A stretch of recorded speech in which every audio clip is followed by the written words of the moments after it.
Dans cet épisode, on se pose une question. Est-ce que pratiquer plusieurs arts martiaux, c'est bien Ou pas? Quels sont les avantages Et les inconvénients? Allez, on va voir ça. Jingle. Your kung fu is pretty good. You're gonna pay.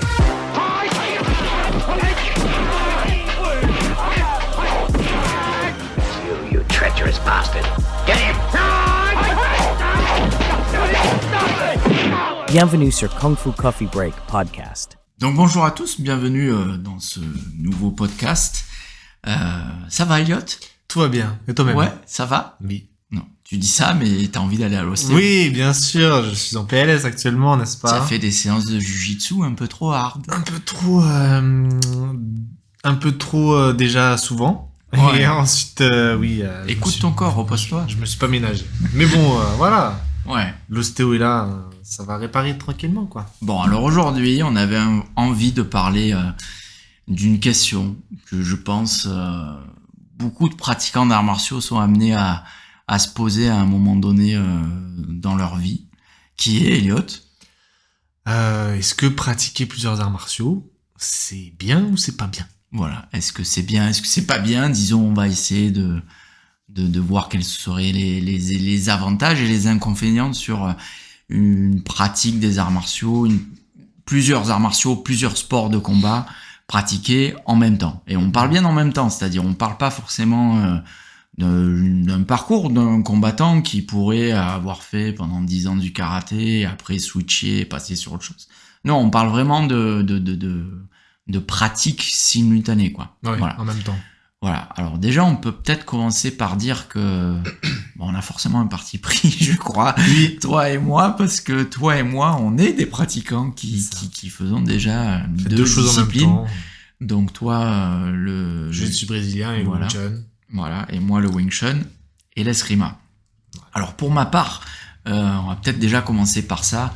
Alors il est vrai que je pratique l'eskrima aussi en même temps que le Wing Chun, mais je pense que c'est un peu en dehors de notre topic, parce que l'eskrima, c'est une pratique qui est centrée quand même sur les armes. Et pour le coup, la question là qu'on se posait plutôt dans le podcast d'aujourd'hui, c'est plutôt sur une pratique à main nue. Tu vois ce que je veux dire? Oui. C'est-à-dire plutôt, comment mixer plusieurs pratiques, mais à main nue ensemble. Là, pour le coup, l'eskrima, bon, on est vraiment sur une pratique avec armes et le Wing Chun sur une pratique à main nue. Alors, peut-être je peux commencer par ça, dire brièvement pourquoi je fais ça et d'où ça vient. En fait, juste, je veux pas faire un historique trop important, trop précis du développement du Wing Chun en Europe, mais la lignée de Leung Ting de Wing Chun est arrivé en Europe avec Sifu Keith Kernspect, qui est décédé il y a presque un an maintenant, novembre dernier si je me rappelle bien. Et donc la lignée de Wing Chun de Leung Ting est arrivée en Europe d'abord en Allemagne dans les années 70, et Sifu Kernspect a créé le WTO en 1976. Donc le WTO, je le prononce là, enfin je vais prononcer l'acronyme à l'anglaise, c'est European Wing Chun Organization. Normalement l'acronyme c'est pour le terme allemand, mais mon allemand est pas assez bon pour que je le prononce à l'allemande. Mais bon, ça veut dire la même chose bien sûr. Et le WTO est créé en 1976, et en fait Sifu Kernspect avait envie d'intégrer tout de suite une pratique avec armes. Aussi, tu vois. Donc sur la partie à main nue, le Wing Chun lui convenait totalement, mais les armes du Wing Chun qui vient après, tu vois, ça vient un peu plus tard dans l'apprentissage du Wing Chun, de manière classique, c'est enseigné plus tard. Il voulait avoir des armes qui étaient introduites beaucoup plus tôt dans la pratique, et des armes aussi plus fonctionnelles, parce que les armes traditionnelles du Wing Chun, on a un bâton long qui mesure 3 mètres, et on a des doubles couteaux, des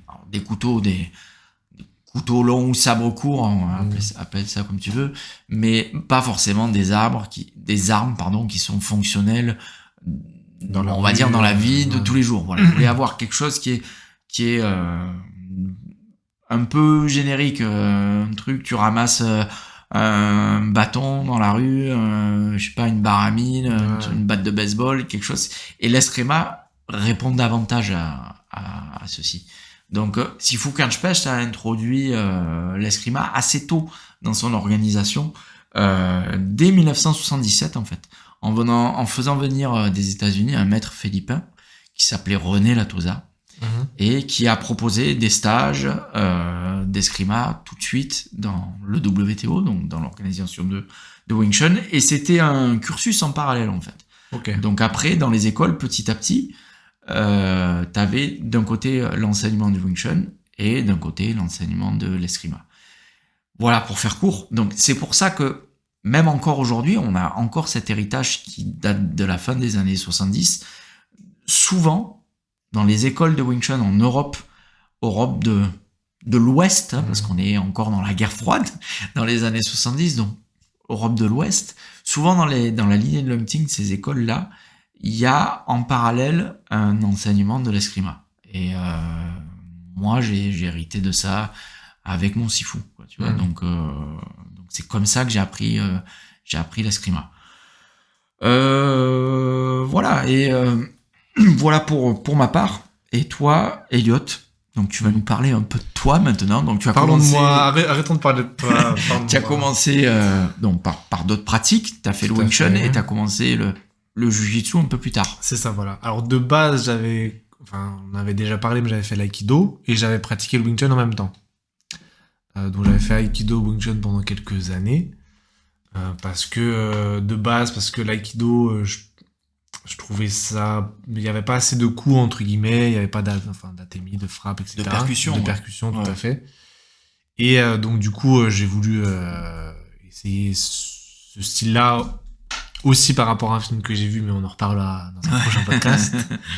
Et après, oui, ça va faire 3 ans, un peu plus, que je me suis mis au jiu-jitsu brésilien parce que j'avais envie de voir un petit peu le sol, même si on a l'occasion de voir un petit peu aussi En Wing Chun. en Wing Chun. On en reparlera un peu plus tard Voilà, dans le c'est podcast. ça, voilà. Voilà, j'avais envie de découvrir ça, de voir un petit peu et quoi de mieux que d'aller voir Les spécialistes. des spécialistes du sol, le jiu-jitsu brésilien, quoi. Bon, après, il y a d'autres disciplines, Bien sûr, évidemment.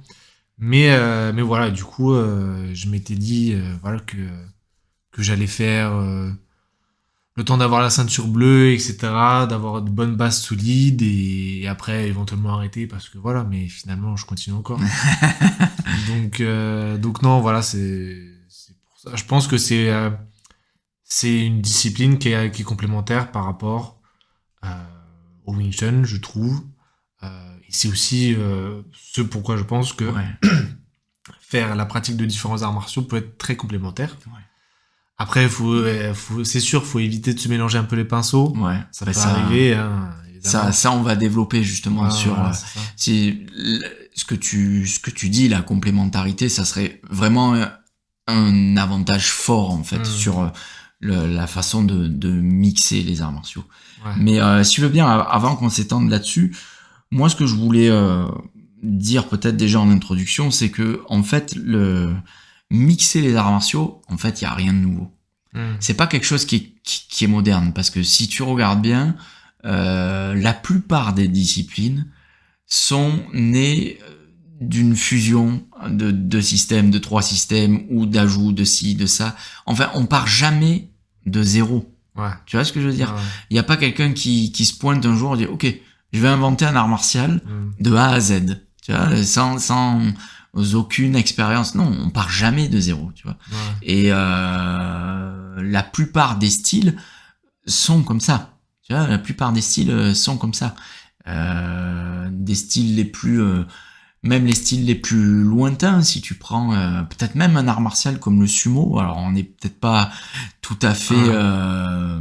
enfin, c'est peut-être difficile de remonter si loin et de savoir vraiment quelles sont les origines du sumo, mais certains pourront te dire qu'il y a peut-être des origines avec lutte genre chinoise, mongole ou coréenne. Donc on part jamais de zéro, quoi. En fait, c'est tout est toujours né d'une fusion. Et dans les styles chinois, parfois c'est très concret. Tu vois, c'est vraiment quelque chose qui est très concret, qui est affiché. Si tu prends un style du sud de la Chine comme le Shaolin Foot par exemple, c'est clairement dit dans le nom du système. Dans le Shaolin Foot par exemple, on dit qu'il y a le style Choi, le style Li, qui ont foot. Alors non, pas le style foot. Tu vois là, je t'ai non, en fait le foot, fat, ça dépend comment tu le prononces. C'est le même fat que tu as dans Fatsan par exemple, ou Sambai Fat, c'est qu'on appelle aussi là, si longtemps on peut appeler ça Sambai Fat. Fat qui veut dire Bouddha en fait, bouddhisme. Donc non, c'est plutôt une fusion des styles Choi, Li, et il y a une dimension religieuse avec le Bouddha. Voilà. Donc parfois dans certains styles c'est clairement, comme le Shaolin Foot, c'est clairement défini comme ça. Mais beaucoup de styles de kung-fu, c'est souvent ça aussi. Donc les contes, les légendes, je me baladais auprès du ruisseau. J'ai vu une grue combattre. Ouais, j'ai vu la grenouille combattre la mouche et j'ai décidé d'inventer. Non, il y a souvent une fusion de styles derrière, quoi. Et ce qui est, je trouve, ce qui est assez normal, je veux dire. L'humanité s'est construite comme ça. C'est-à-dire, tu pars jamais de zéro. Tu pars des expériences que les anciens te donnent, des connaissances que tu acquiers avec le temps, et tu crées quelque chose de nouveau, mais jamais à partir de zéro. Toujours à partir de connaissances que tu as accumulées. Et c'est un peu toujours comme ça dans tous les domaines. Je sais pas, tu crées de la musique, tu apprends déjà des instruments de musique, et tiens, tu rajoutes des sons électroniques parce que les années 80, il y a ces trucs électroniques qui arrivent, et tiens, je fais une autre. Mais tu pars jamais de zéro. C'est toujours comme ça. Tu pars d'une base. Ouais, et ça serait même quelque part un peu stupide de partir de zéro. Ouais. Si toi et moi demain on veut faire une voiture. Ouais. Tu vois, on a envie de notre délire de se faire une nouvelle marque de voiture. Moi, j'y connais rien en moteur. Moi non plus. Toi, on va dire non plus. Tiens, Elliot, comment on fait pour avancer la voiture? Et si on crée un moteur, toi? Non, on va pas faire ça. On va aller chercher des ingénieurs qui connaissent déjà très bien le fonctionnement, et on va leur donner notre point de vue, notre vision. Tu vois, et on dit voilà, on va faire un véhicule de ce type,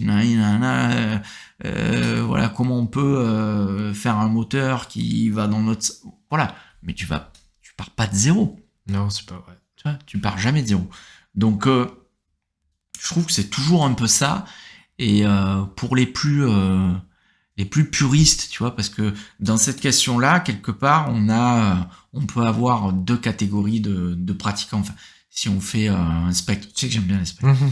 J'aime bien délimiter pour savoir où on est, mais si on a les plus puristes et les plus conservateurs en mode non, et il faut faire tel que la tradition nous dit de faire depuis des siècles, il faut pas changer d'un iota, et c'est comme ça, il faut pas bouger, et les plus réformistes qui n'hésitent pas à intégrer beaucoup de choses, tu vois, et voilà, il y a un spectre entre ces deux-là, et ouais, il faut pas oublier que très certainement, qu'importe la pratique que tu fais, tu pars jamais de zéro. Ouais. Tu pars jamais de zéro. Ça c'est ce que j'avais envie de dire en introduction. Très bien. On en a parlé au dernier épisode, enfin quelques épisodes plus tôt. Un art martial fin 19e, début 20e, qui a vu déjà un mix de plusieurs disciplines. Elliot, qui était le Bartitsu. J'ai mal mis le S. Bartitsu. Et tu te rappelles Oui, bien sûr. Le mix, de quel mix de disciplines il s'agissait? Je sais pas, il y a une canne, non? Un canne de combat? Je sais plus. C'est pas ça. Boxe anglaise. Ah, boxe anglaise. Savate chausson. Jiu-jitsu japonais. Et oui, intégration de la canne aussi. Ouais, j'en Oui, ai eu la un canne sur les aussi. Ouais, si on continue aussi dans les pas la peine de remonter super loin parce que c'est vrai qu'après en termes d'historique, on est un peu perdu. Pas forcément facile de définir ce qui est vrai et ce qui est faux quand on parle d'un art martial du XVIIe siècle, tu vois. Mais si on parle ne serait-ce que des arts martiaux du XXe siècle, t'as énormément d'arts martiaux qui sont nés d'une fusion de plusieurs styles et c'est clairement dit, tu vois. Si tu prends par exemple un art martial comme le sambo, art martial russe ou voilà de ces régions-là, quoi, du Caucase, tout ça, qui est né dans les années 30, c'est une combinaison de la boxe anglaise, du judo et de la lutte, tu vois. Un peu plus tard, on a par exemple le Kaju Kembo, c'est vrai, ouais, qui est un mix aussi, tu vois. De boxe, ça a été fait à Hawaï. Ça a été fait à Hawaï, ouais. Judo et karaté. Voilà. Karaté, ouais. C'est un mix déjà de ça. Donc ça, on est dans les années 40. Un peu plus tard, les années 50, l'Apkido, qui est aussi donc un art martial coréen qui a des influences japonaises, influences de l'aïkido très certainement, des arts martiaux plus autochtones sur le territoire coréen, mais c'est déjà un mix. Et un peu plus tard, années 60, Krav Maga, qui est un mix aussi, boxe, judo, lutte. On retrouve encore un peu souvent ces mêmes disciplines là qui sont qui en fait tu l'as dit un peu tout à l'heure, on va y revenir, mais c'est l'aspect complémentarité, quoi. Tu vois la boxe pour le striking et le judo et la lutte pour la partie clinch, la partie grappling, tu vois, et au sol éventuellement avec le judo aussi. Peu plus tard, Jeet Kune Do, art martial de Bruce Lee, on peut pas ne pas le citer, qui je suis retombé d'ailleurs sur un livre que j'avais lu il y a quelques années qui est super intéressant, qui s'appelle Letters of the Dragon, il me semble, les lettres du dragon, que je trouve super intéressant. Je sais pas si tu l'as lu celui-là. Je crois pas. Je trouve super intéressant parce que en fait c'est les propres mots de Bruce Lee, tu vois, les écrits en tout cas, parce que Bruce Lee c'était quelqu'un qui écrivait beaucoup.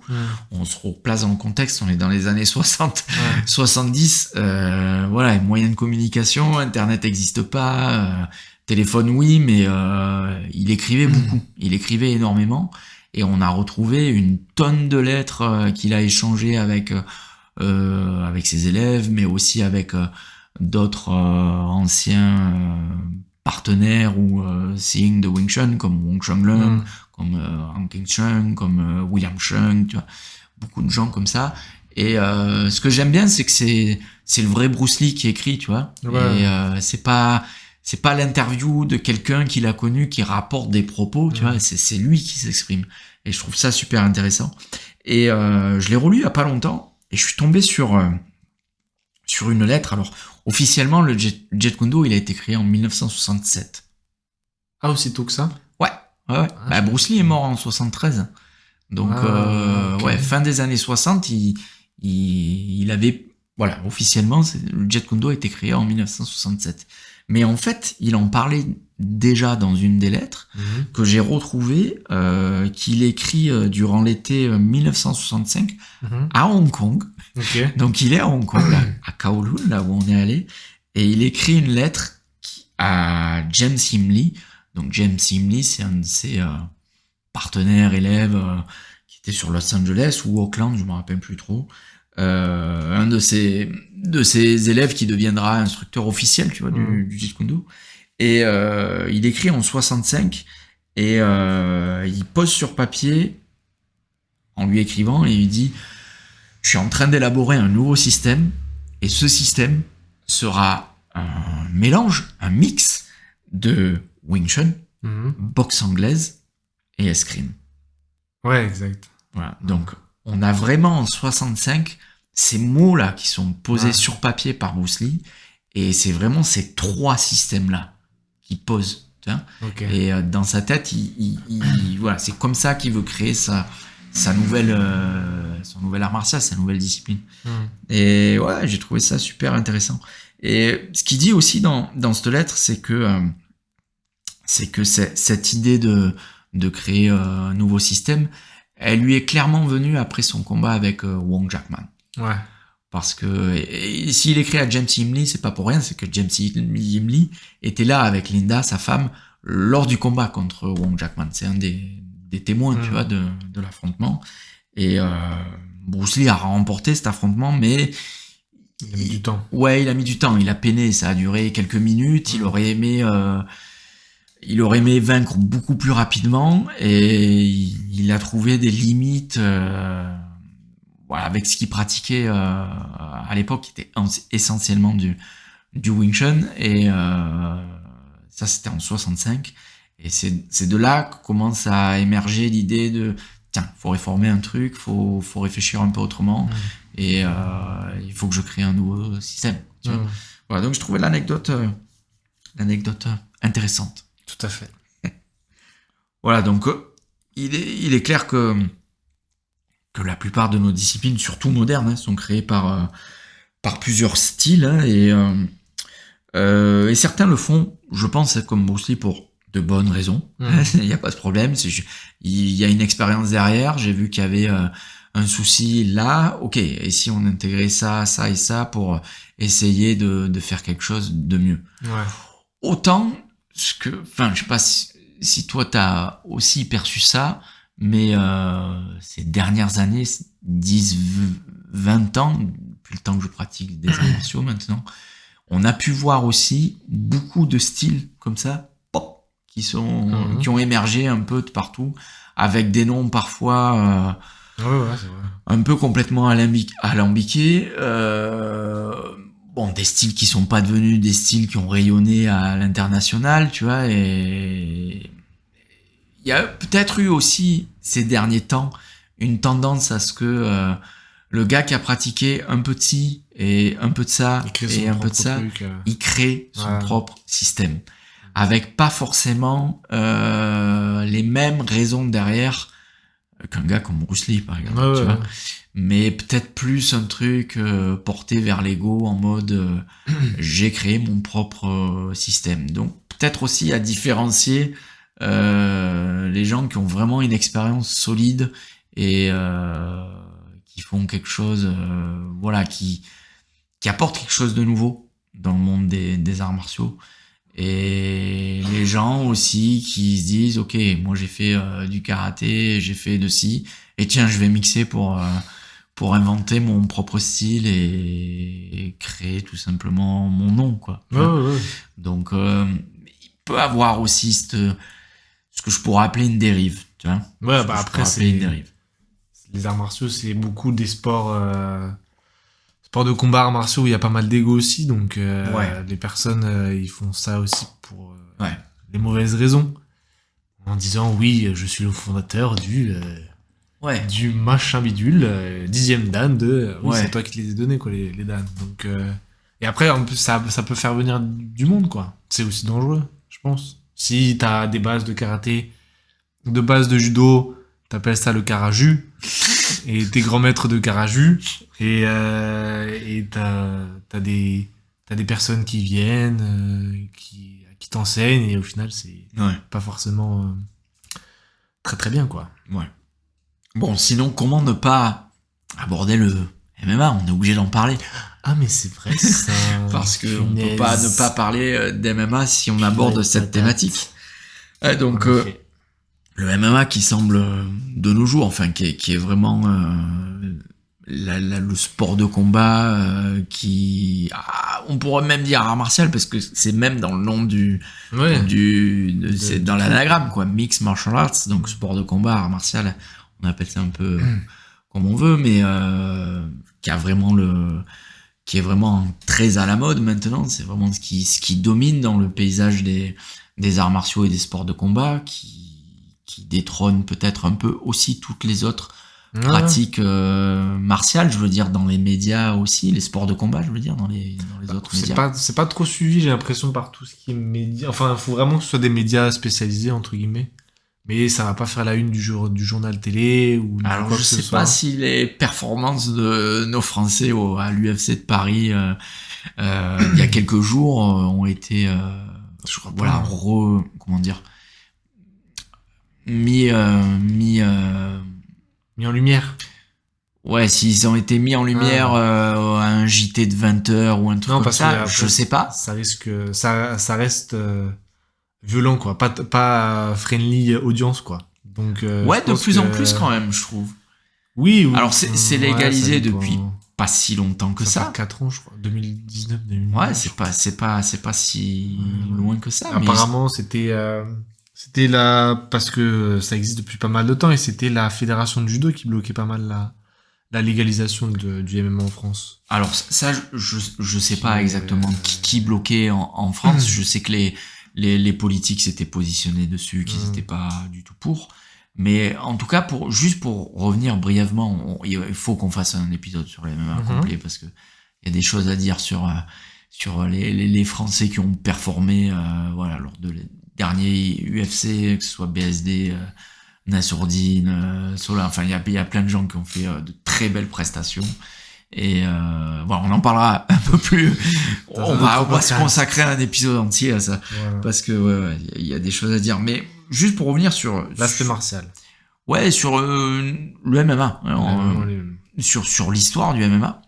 Donc ça vient de l'UFC, hein, donc une organisation de combat d'arts martiaux qui est née dans les années 90 et histoire que tu connais, je suppose très bien, puisque comme tu viens du jiu-jitsu brésilien, c'est en né connivence avec Monsieur Gracie. c'est né de ça, hein, c'est la famille Gracie qui a voulu reproduire les compétitions au Brésil de Vale Tudo. Donc Vale Tudo, en gros, combat libre, quoi, on pourra appeler ça, qui avait bien marché dans les années 80, début 90 au Brésil. Et les Gracie ont voulu reproduire ça aux États-Unis. Et ils ont appelé ça l'Ultimate Fighting Championship, donc UFC, le fameux UFC, qui est né au début des années 90. Le premier UFC, c'est 1993. Et chose que je voulais dire, que je trouve quand même qui est assez intéressante, c'est qu'à cette époque-là, on ne parle pas du tout de MMA. Et les premiers UFC, on n'est pas du tout dans le mix martial arts. Bien au contraire, on est dans un type de championnat où l'idée, c'est... les Gracie, ce qu'ils avaient en tête, c'est de montrer la suprématie du jiu-jitsu brésilien vis-à-vis des autres styles. Donc on n'a pas ici des combattants qui mixent, mais on a des combattants qui sont bien dans leur discipline. On a les Gracie dans le jiu-jitsu brésilien, et on a en face des gars qui viennent soit du Muay Thai, soit du kickboxing, soit de la savate, soit de l'anglaise, voilà, c'est bien compartimenté. Il n'y a pas de mix encore, ça viendra que plus tard. Et en effet, les premiers UFC, on a une nette domination par le jiu-jitsu brésilien, quoi. Ouais. Et ouais. Ils ont bien fait leur petite pub, hein. Et finalement, ça reste encore. Hein. Bon, maintenant, l'UFC n'a plus rien à voir, hein. Que ce soit dans les règles ou même la tenue. Quand tu vois la tenue qu'ils avaient. Oui, à l'époque, on est vraiment... c'est un jeu vidéo. Oui, voilà, c'est ça. C'est Street Fighter ou c'est... Tu choisis le Jujutsuka, il a un kimono. Voilà, tu choisis le lutteur, il a le spandex. C'est ça. Ouais, c'est sûr. Et ouais, l'UFC alors au début des années 90, ça a fait du bruit, mais par la suite, ils ont eu des difficultés aussi économiques parce que c'était jugé beaucoup trop violent, absence de règles, l'aspect super free fight en fait, tu vois, no rules at all, c'est pas passé en fait. Et il a fallu qu'un gars comme Dana White rachète l'UFC et se pose les bonnes questions et comment on peut remettre ça, que ça soit beaucoup plus digeste, j'ai envie de dire, pour le public, beaucoup plus acceptable. On a commencé à mettre des règles, on a commencé à mettre des catégories de poids, Et voilà, le MMA est né. D'ailleurs, MMA, c'est aussi une volonté, une stratégie de changer de nom, parce que tu sais qu'au début, les gens qui voulaient définir un peu ce qui se passait dans l'UFC, ils appelaient pas ça MMA. Le terme MMA n'est pas né en 93 au premier UFC. Un peu plus tard, ouais. C'est venu un peu plus tard. Le premier terme qui était utilisé pour désigner ce type de compétition, c'était no holds barred. C'est-à-dire pas sans retenue, tu vois, sans limite, sans restriction. Et les stratèges, enfin tu vois, les gens qui essayaient que ce type de compétition devienne populaire, acceptable, tout ça, ils se sont dit tiens, peut-être qu'il faudrait qu'on change un peu l'intitulé, parce que le terme sans retenue, sans interdit, sans restriction, c'est un peu trop trash, tu vois. Et c'est de là où le terme mixed martial arts est arrivé, parce que voilà, c'est les arts martiaux mixtes. Et parce que ça avait commencé aussi un peu à évoluer, tu vois. On était plus forcément dans des gens qui faisaient que de la lutte, que du striking. Voilà, on commençait à avoir déjà des combattants qui commençaient déjà à mixer et à s'intéresser aux différentes phases de combat. Striking, clinch, grappling et combat au sol, tu vois. Donc ouais, ça a beaucoup aidé en termes de stratégie, parce que c'est devenu de plus en plus reconnu aux États-Unis, et finalement ça a été accepté, quoi. Ouais. Et ça puis a été accepté. Comme tu as dit, la façon de combattre aussi a évolué. Avant, il y en avait qui étaient boxeurs, qui faisaient du MMA, donc tu pouvais un peu les prendre au sol, etc. Ils avaient un peu plus de lacunes là-dessus. Maintenant, tu as de plus en plus de personnes qui se spécialisent dans le MMA tout court, donc qui font du striking MMA, de la lutte MMA, du sol MMA, du clinch MMA. Alors ça, c'est quelque chose qui est assez nouveau, je trouve. Ouais, c'est assez pour récent, le coup, en France, c'est quelque chose qui est assez récent. Parce que si tu regardes la plupart des athlètes, je veux dire, si tu regardes 15 ans en arrière, si tu regardes les athlètes du MMA, ils venaient tous d'un point fort en particulier, et après ils essayaient de combler leurs points faibles, hein. Soit c'est striker et ils rajoutent le grappling, ils rajoutent le combat au sol, ou alors au contraire, soit c'est des grappleurs et ils rajoutent du striking. Bon, c'est tout. Il peut toujours avoir encore ce profil de pratiquant là. Si tu prends par exemple si tu prends Khabib par exemple, qui a été invaincu à l'UFC, qui a complètement défait Conor McGregor, hein, je crois qu'il y a le tournant de la carrière de McGregor. Autant quand il a vaincu José Aldo, là il est devenu monstrueux, tu vois, il est devenu The Notorious à ce moment-là. Mais pour le coup, quand il s'est pris la branlée avec Khabib, là voilà. Et Khabib, c'est un grappleur. Enfin, tu vois, c'est un lutteur. Ok, il a travaillé son striking, mais si tu regardes les premiers combats de Khabib, le striking, il était pas si bon que ça au début. Tu vois, il s'est amélioré sur toute sa carrière. Mais voilà, clairement, son background, c'est quand même la lutte. Ouais, comme Chimaev plus récemment. Ouais. Et encore, je trouve que Chimaev, son striking, il est quand même meilleur. Ce qui me semble, je vais peut-être dire des conneries, mais il me semble qu'il vient du sambo. Je sais pas. Sambo ou lutte, je sais pas. Et s'il vient du sambo, pour le coup, le striking, il connaît, tu vois. Ouais. Mais après, c'est comme, quand ils affrontent ce genre de personnes, l'adversaire de Chimaev, c'est ça qui est incroyable, c'est que on sait qu'il va lutter. Ouais. On sait qu'il va lutter. Il est fort, c'est son point fort, on sait qu'il va lutter. Dans les 20 premières secondes, il tente son avion. Et il réussit en fait. Et en plus, il réussit. C'est incroyable, c'est que tu sais ce qu'il va faire, t'essayes de voir et d'anticiper et de faire en sorte que t'aies l'avantage, qui t'amène pas dans une situation trop dangereuse pour toi. Établir un game plan pour essayer de l'avoir sur ça, parce qu'on sait qu'il va le faire. C'est ça, il te l'amène et tu restes 20 minutes contre la cage avec lui sur toi, quoi. Ouais. Non, il faut définitivement qu'on fasse un podcast entier sur le MMA. Mais bon, voilà, donc Oui, maintenant, domination assez nette du MMA, je veux dire, partout dans le monde, hein, et Oui. gros essor en France. Et finalement, je trouve que ça donne un peu la norme, quoi, comme si forcément on devait avoir une pratique complète, tu vois. Et chose dont je suis plutôt d'accord, en fait. Je trouve qu'un pratiquant d'arts martiaux, c'est bien qu'il soit complet, donc sur tous les terrains. Et pour en revenir à ce que tu as dit au début, moi je trouve que c'est ça qui est intéressant. Si tu mixes plusieurs disciplines, c'est chercher cette complémentarité. Ouais. C'est-à-dire aller chercher dans un art martial ce qui te fait un peu défaut dans ton art martial de base. Tu vois.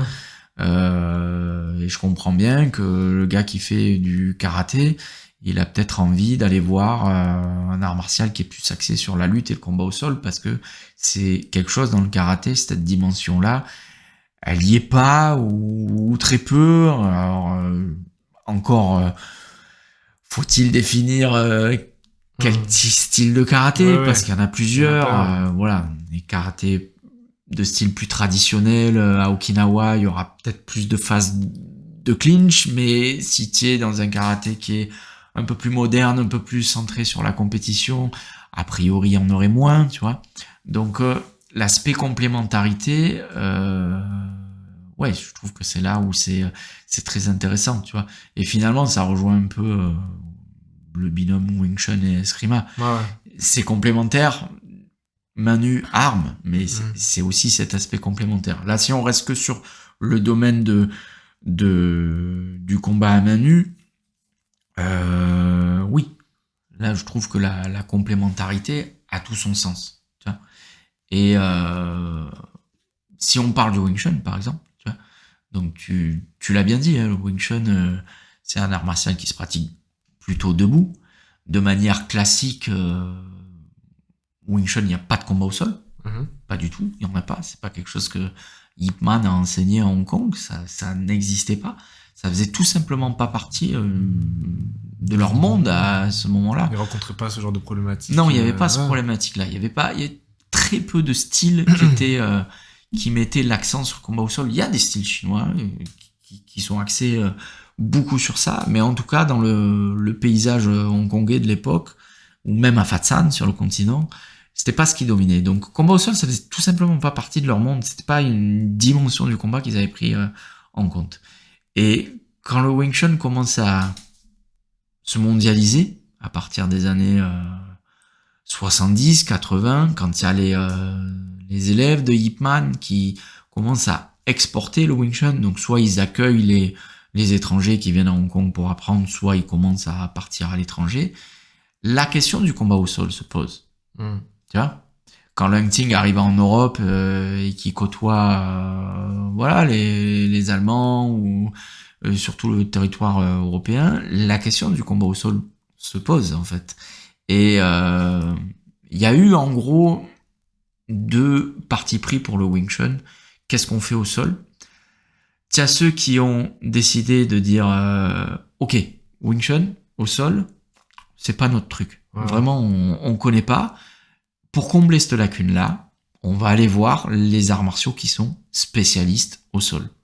Et c'est pour ça qu'il y a beaucoup aussi de couplages, encore de nos jours, hein, d'écoles de Wing Chun, de lignées de Wing Chun, qui font par exemple Wing Chun debout et par exemple Jiu-Jitsu brésilien au sol, pour l'aspect complémentarité. Tu vois. Dans la lignée de l'Hunting, il y a eu un parti pris un petit peu différent. C'est-à-dire le Wing Chun de la lignée de l'Hunting, c'est un Wing Chun qui est assez conceptuel. Normalement, le Wing Chun, c'est un art martial conceptuel. Il y a des techniques, bien sûr, mais on rentre par les concepts davantage. Tu vois. Et en fait, le parti pris de l'Hunting, ça a été de se poser la question, ok, je suis pratiquant de Wing Chun, je tombe au sol, qu'est-ce que je fais avec les concepts que je connais déjà debout? Comment j'adapte ça au sol? Et comment je fais quelque chose d'intelligent qui reste cohérent dans ma pratique pour essayer de me défendre au sol avec voilà, un minimum de technique, un minimum de bagage pour me sortir de cette situation-là. Avec comme stratégie se relever. C'est-à-dire, l'idée, on n'est pas comme dans le jiu-jitsu brésilien, je vais au sol, j'y reste, dis-moi si je me trompe, hein. Mais après je reste au sol, j'essaye de placer mon étranglement, je pars sur ta cheville, mon armlock, nanana.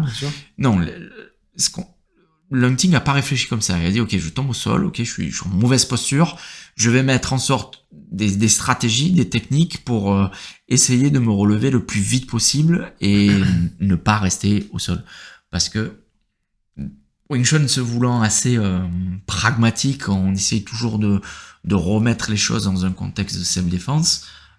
Combattre au sol dans un contexte de self-défense, c'est vraiment pas la chose la meilleure à faire. Si tu tombes au sol et qu'il y a ne serait-ce que plusieurs assaillants, très très mauvaise posture. Tu vois. Donc mieux vaut rester debout, faire confiance à tes déplacements et quand t'as une faille, vas-y, tire-toi en courant, mais reste debout, tombe pas. Tu vois. Donc ça a plutôt été pensé de cette façon-là. Tu vois. Voilà, je parle trop. Non, mais oui, tout à fait.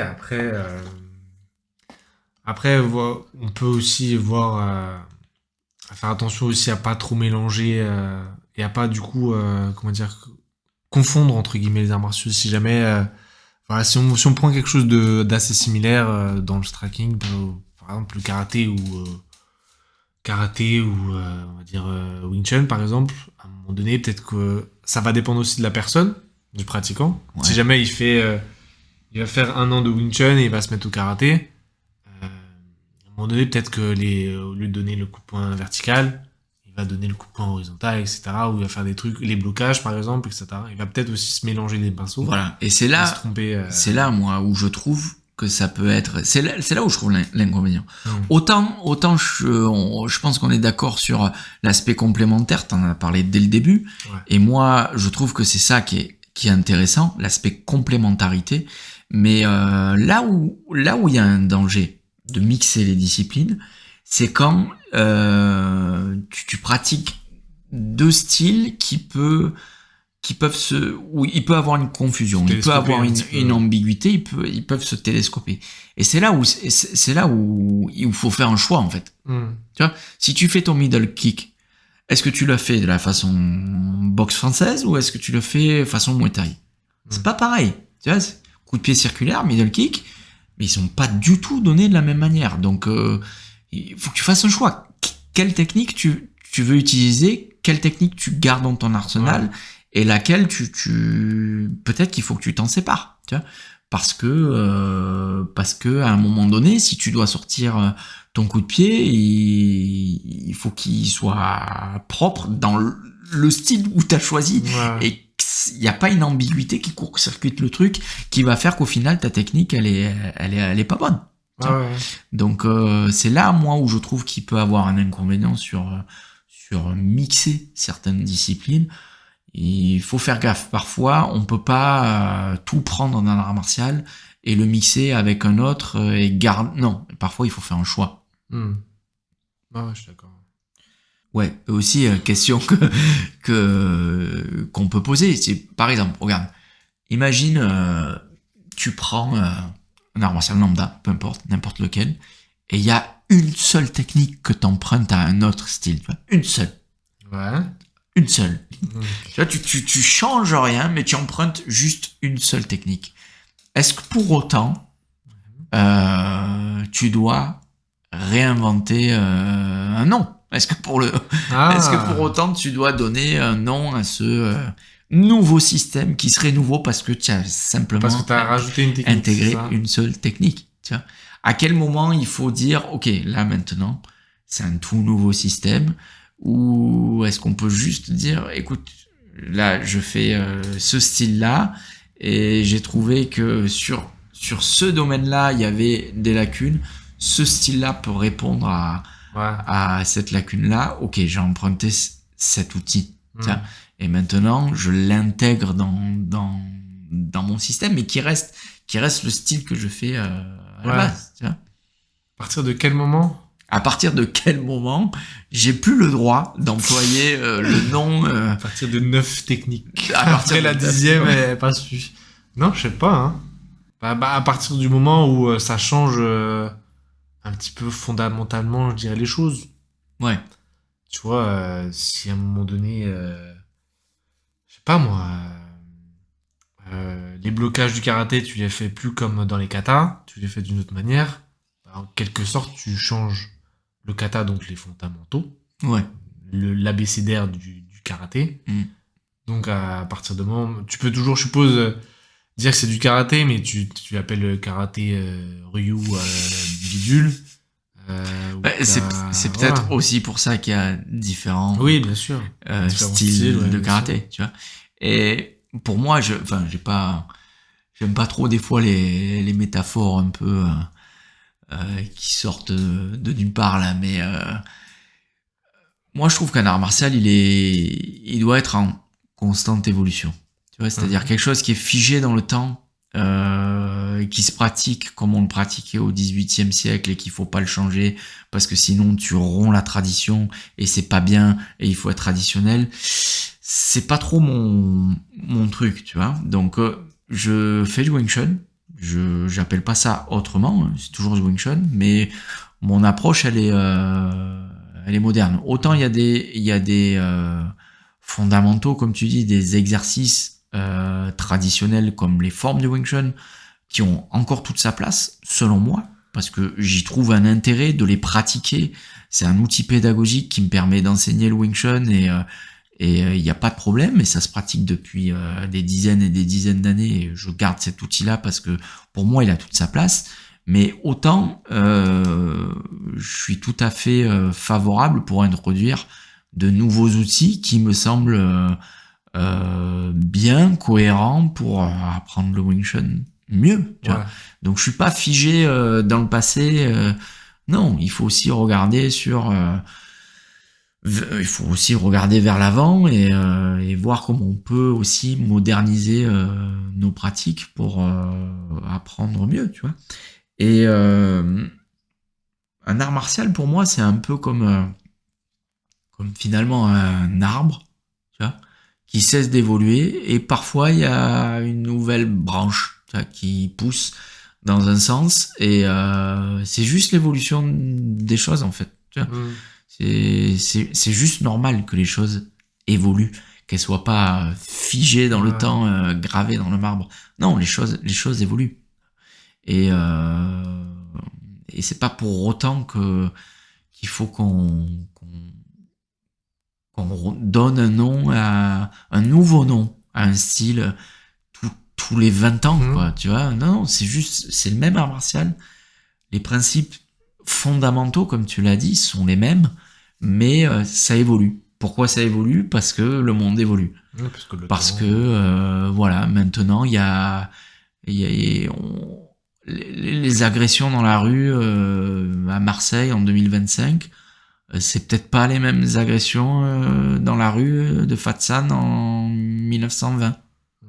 Tu vois, donc Wing Chun s'adapte aussi, tu vois, et il s'adapte aussi avec son temps. Ah, bien sûr. Voilà, donc je trouve qu'à notre époque, on a aussi une multitude d'opportunités maintenant pour Ah oui. pratiquer plusieurs disciplines. Tu prends une ville comme Marseille, j'ai plein d'amis qui font des arts martiaux dans le bassin parisien. Tu peux trouver de tout. Tu trouves absolument de tout, quoi. Tu vois, donc ça serait dommage de se priver à une seule discipline. Alors, je comprends bien qu'il faut aussi ne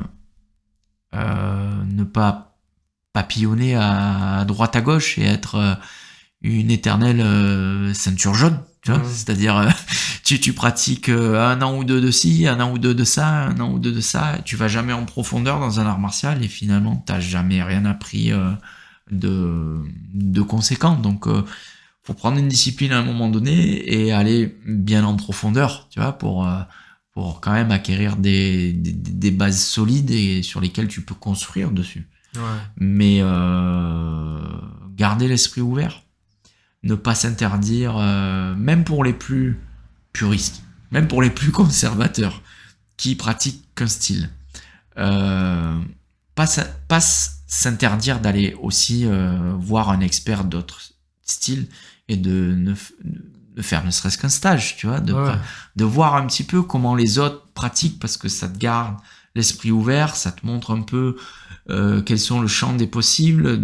D'autres personnes, d'autres styles ont réfléchi à d'autres stratégies, et c'est intéressant de comprendre comment les autres fonctionnent aussi, tu vois. Donc, il y a pas longtemps, j'ai eu la chance de faire un stage avec Jean-Charles Skarbowski, tu vois, super stage de Muay Thai, et un type formidable qui te donne et qui partage sa passion, et c'était super enrichissant, tu vois. Donc Muay Thai, je connaissais un peu, tu vois, mais jamais eu l'occasion de trop pratiquer, et là j'ai trouvé ça super intéressant, la façon dont il a montré cette boxe. Et c'est pas pour autant que je vais maintenant pratiquer du Muay Thai à 100%, tu vois, mais ouais, garder toujours l'esprit ouvert et s'intéresser aux autres. Ce qu'ils font, c'est, même pour les gens qui sont les plus puristes et les plus conservateurs, je pense qu'il faut le faire. Ouais. Je pense qu'il faut le faire. Aller picorer un petit peu ailleurs pour découvrir de nouvelles voies, quoi. Ouais. Donc voilà, l'idée c'est que chacun fait ce qu'il veut, bien sûr, du moment que ça reste cohérent. Ouais, et donc l'aspect complémentarité, voilà, je pense que c'est le gros avantage dans la façon de mixer certaines disciplines, et voilà, et le côté ambiguïté, confusion, faire attention aux disciplines qu'on mixe qui sont peut-être trop proches, où on va devoir faire des partis pris, voilà, ça il faut faire attention que ça donne pas de mauvais résultats. Peut-être qu'à un moment donné, il faut faire des choix. Ouais, bien sûr. Ça c'est plutôt les inconvénients, quoi. Voilà, et peut-être si on pourrait finir en disant que au final, on a peut-être un peu trop tendance à comparer les styles parfois, tu vois. Ouais. C'est-à-dire, parfois on dit, ok, ce style-là, il est meilleur que ce style-là. Moi, je vois pas tellement les choses comme ça. Et pour le coup, je trouve que le MMA, tu vois, les compétitions de MMA représentent bien assez ça. C'est-à-dire, moi, je suis plutôt d'avis de dire que c'est avant tout quelqu'un qui s'exprime. C'est un combattant qui s'exprime à travers un style, à travers une multitude de styles, tu vois, peut-être.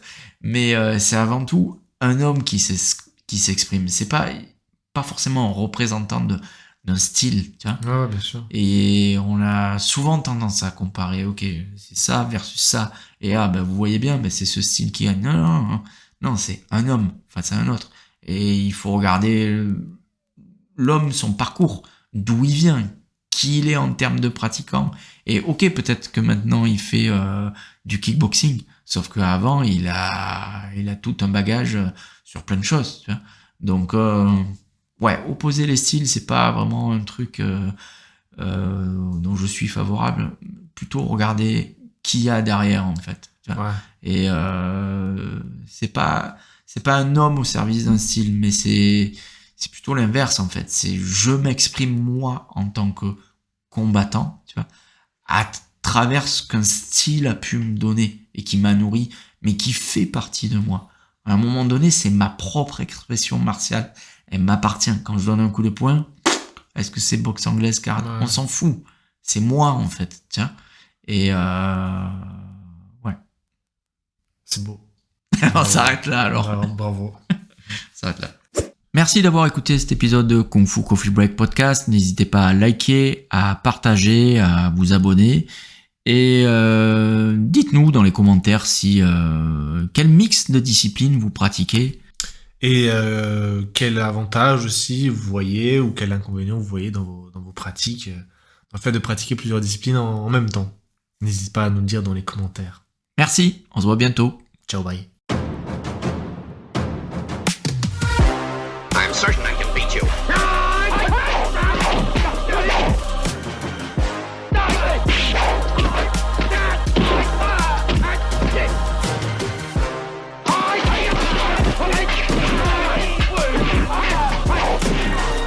You have proved that you fight well. Now you can join us.